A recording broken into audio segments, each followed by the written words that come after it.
Greetings, MGTOW. This is Neil, I believe. And today I'm just considering doing a little bit of shopping. And I'm considering the secondhand store. For instance, stores such as Goodwill, the Salvation Army, stores of that nature. You know, where you can pick up clothes at a really good price. Sometimes they have books, music, sports equipment, kitchenware such as forks, knives, plates.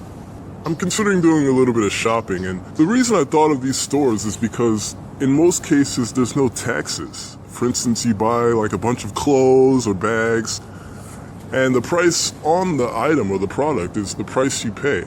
So I think that's a cool little idea for MGTOW to basically fill their life with, you know, materials that they need. You always need clothing or stuff for your home, a bag if you travel, for instance. And because this price is tax-free, this is money that you're keeping basically for yourself, for your own finances and your own financial security. This money is not going toward any gynocracy or government power structure. And I think that's a cool idea. Another thing is when you buy food in most cases, now this is not everywhere, but in most cases when you purchase food, the price that is on the food is the price you pay. It's basically tax-free. Now, in some states they can tax like bottles. If you buy a bottle of water, obviously there's some states that'll take 5 cents from that bottle of water or 10 cents depending on the size of the bottle. Also the same as aluminum cans. You know, if you buy a case of beer, for instance, well, obviously there's probably the alcohol tax, and then they take the tax from the physical aluminum cans. But if you're just purchasing food, let's say, and purchasing liquids from a carton, such as milk or orange juice or apple juice, there's usually no tax. Now, this is not the case for every state. I think every state is different from my understanding. But in most states I've been in, this is tax-free. So this is a way for MGTOW to basically supply themselves with items that they need, clothing, food, and basically not be taxed by any government powerhouses. But going back to the secondhand stores, I'm in the need for a lot of items right now. And when you purchase from these places, they also have an option for different charity programs. Now, granted, most of these charity programs are very gynocentric, but the good thing is you have the choice whether you want to donate or not. When they have the option of places such as, helping veterans, for instance, or let's say prostate cancer research, I jump on board. I definitely give my money to that. But when it comes to things like battered women's shelters and stuff like that, you know, that's an organization that does not need money from the consumers of these stores at all. Things like battered women's shelters, homeless children, child trafficking organizations, or putting an end to child trafficking organizations, things of that nature have unlimited money from the US government. And taking money from the people is just, I don't know what they're doing with this money, but it's not contributing to a good cause, such as money to help homeless veterans or, heart disease in men or prostate cancer in men, to help fund research to develop a cure. So be careful when you use your money to donate. You don't always have to donate, but when you do, specifically choose something that can actually benefit men. I think that's the best thing we can do. And sometimes when I am asked by the cashier if I want to donate, they would usually ask me of things such as breast cancer for women. And it just feels like, it's kind of like a social justice warrior who's trying to get your money. And if you don't donate your money, they shame you and make you feel like, a selfish brute. But that's insane. Basically what happened one time was I was in line and I was paying for my items, and the lady asked me if I wanted to donate money for breast cancer or to cure breast cancer. It was the way that she asked that really kind of sounded like, this doesn't make any sense. You're asking for money to cure breast cancer. it was the words she used was very uncomfortable. It was like, how do you cure breast cancer? By throwing money at it. So I declined her offer, and I kindly told her, this is, if there is a cure for breast cancer, it's not going to be throwing cash at women's breasts and then magically they're cured of breast cancer. I didn't put it in those words, but I implied that, if there is a cure for breast cancer, it's not going to just be just a wad of cash. And she was upset by that. She, kind of brought up shaming language like, don't you have a mother? Saying, oh, well, what if she has breast cancer, which is just silly shaming language. She was just like, oh, you have a mother, don't you? Or something of that nature. But it was silly. So, men, I want you to understand that the money we donate as far as a cure for cancer is best left in the hands of the research involved into going into curing diseases that basically have jeopardized the lives of men, namely prostate cancer and heart disease.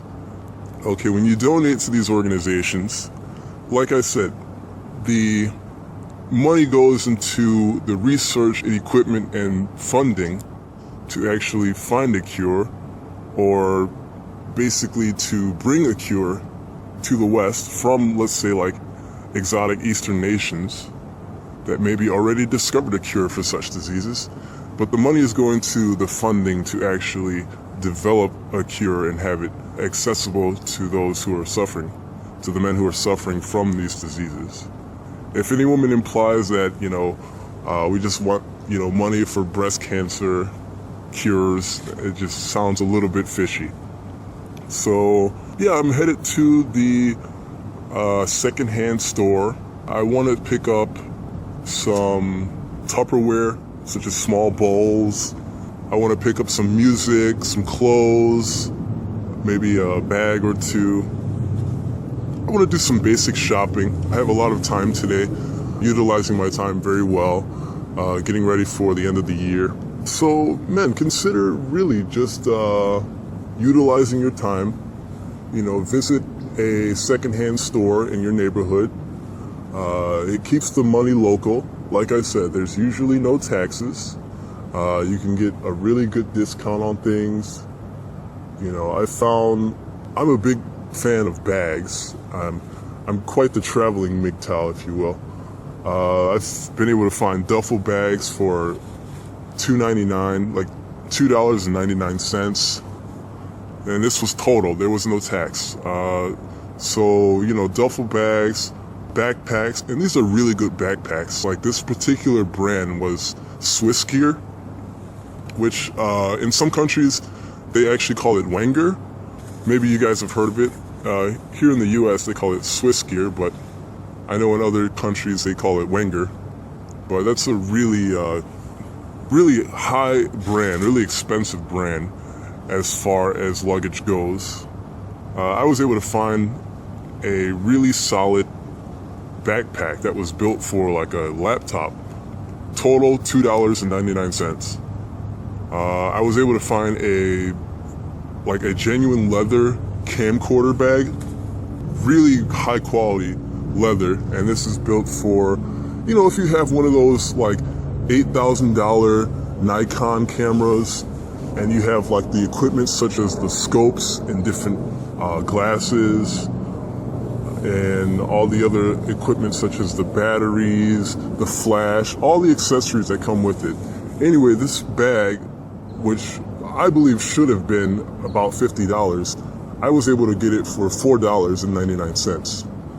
Now, again, this is a lot of pre-owned stuff, but it's very clean pre-owned stuff. A lot of this you can tell the previous owner just bought it, had an excessive amount of money, and just bought something one day and threw it out the next day. You have to understand that most of these secondhand stores are provided by very wealthy people. The type of people who can buy a Ferrari one day, and in 2 weeks he's bored with the Ferrari. He wants a Maybach instead. And that's just an example, but there's a lot of wealthy people that provide for these secondhand stores so that the less fortunate or the common man can obtain really quality stuff for next to nothing. So I'm gonna do a little bit of shopping today. I don't know how far I'll get. Today happens to be Sunday, and Sunday is usually when stores are filled with a crap load of kids and family and a lot of commotion. So I'll get in early, do a little bit of shopping, and I'll get bored, but I would have gone in and left with all the items I need, and probably will use the rest of my day to do a lot of research, reading news articles, and of course checking out some MGTOW videos that you guys are making. You know, you guys are doing a stellar job. You guys always have content that is worthy of watching, and always a good time to check out MGTOW videos on YouTube. So that's all I wanted to say, MGTOW. You guys all have a great day. Enjoy the rest of your year. There's only a few short days here in 2015. Be well, prosper. Always consider, what can I do to better my life? Just enjoy what you can. Thank you, and believe.